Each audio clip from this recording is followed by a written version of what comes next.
Hi, this is Doug Haugen with TableTalk Northwest, and I am here with Sara Dirks, the Events and Marketing Manager for the Idaho Wine Commission. How are you doing today, Sara? I'm great, thanks. How are you doing? Excellent, excellent. It's a great event today, the Seattle Wine and Food Experience. There's so many wineries and representatives of the wine industry and restaurants. It's a huge event. It can be a little overwhelming almost when you first come in here, but I'm so happy to see the Idaho Wine Commission represented. What's it like for Idaho to come over into Washington and represent?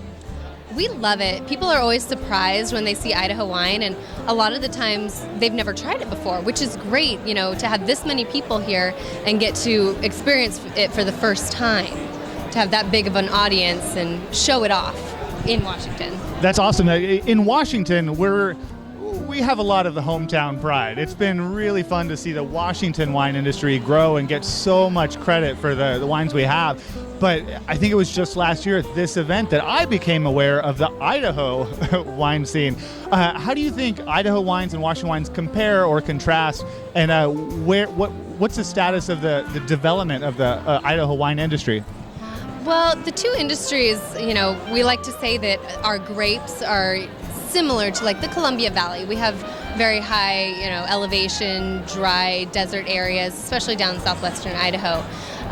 But we've worked really well with the Washington industry, and we're very small, but we've been growing. We have 50 wineries in the state right now, only 1,200 grapes planted. So we've actually been able to work well with Washington and borrow some of their grapes as we build. Well, God, just 10, 12 years ago, that's exactly where Washington was, with very few wineries, and it's just exploded. So I can see that coming for you guys, too. Recently, the Idaho Wine Commission put out an amazing video, a marketing video, that everyone should see if they haven't already, but Idaho is not just about wine. Tell us about that.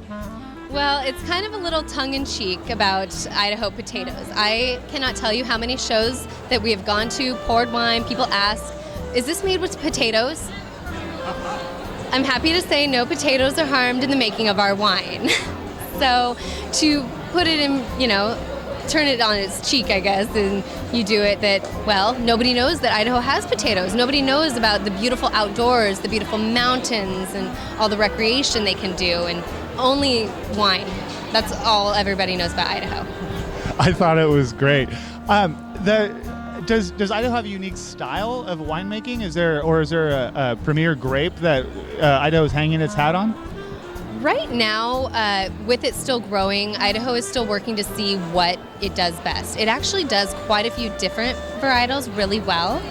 We've been coming up with really amazing Rieslings and some other ones like Viognier and Tempranillo, Syrahs that you don't see a whole lot of in Washington, which I think makes it a little bit more unique. Can it widely be found over here for those of us in the Washington area? Can we find Idaho wines? In select stores.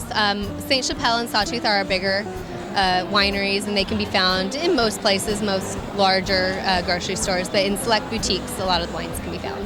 Well, I can't wait to get back over to your booth and try the Idaho wines. And so should you guys. Idaho's up and coming.